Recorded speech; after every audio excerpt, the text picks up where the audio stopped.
अस्सलाम वालेकुम मेरे प्यारे दोस्तों, वेलकम टू माय चैनल अपना वर्ल्ड। तो कैसे हैं आप आज की एक नई वीडियो के साथ। तो गाइस, वीडियो शुरू करने से पहले अगर आपको मेरी वीडियोस और स्टोरीज़ अच्छी लगती हैं तो मेरे चैनल को सब्सक्राइब करना मत भूलें। मेरी वीडियोस को लाइक, शेयर और कमेंट करें।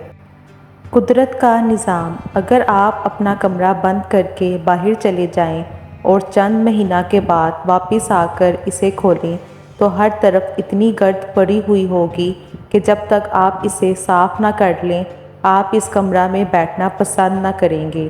तेज़ हवा के साथ जब गिर्द उठती है तो आदमी सख्त परेशान होता है और चाहता है कि कब ये गिर्द की आफत इससे दूर हो जाए। लेकिन गिर्द क्या है?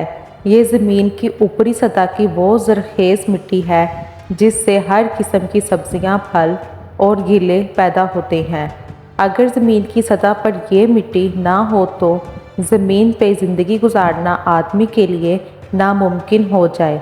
फिर यही गिर्द है जो फ़िज़ा में कसाफ़त पैदा करती है, जिसकी वजह से पानी के बुखारात बादल की सूरत इख्तियार करते हैं और बूंद बूंद करके ज़मीन पर बरसते हैं। ज़मीन की ऊपरी फ़िज़ा में गिर्द ना हो तो बारिश का अमल ख़त्म हो जाए।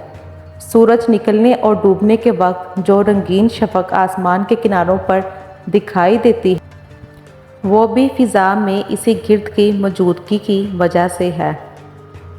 गिर्द हमारे लिए एक मुफीद मादा भी है और हमारी दुनिया को खुश मंजर बनाने का ज़रिया भी।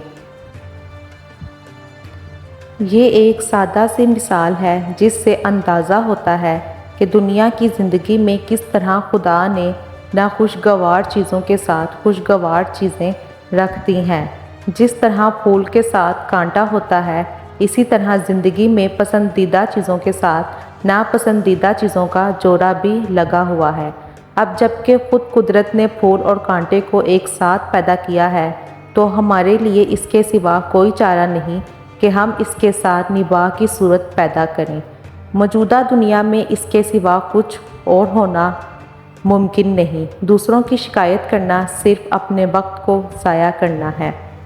ये दुनिया इस ढंग पर बनाई गई है कि यहाँ लाजमन शिकायत के मौक़े आएंगे। अक्लमंद आदमी का काम ये है कि वो इसको भूल जाए, वो शिकायत को नज़रअंदाज करके अपने मकसद की तरफ अपना सफ़र जारी रखे। तो प्यारे नाज़रीन, अगर आपको मेरी वीडियोज़ अच्छी लगती हैं तो मेरे चैनल को सब्सक्राइब करें, मेरी वीडियो को लाइक, शेयर और कमेंट करें। शुक्रिया।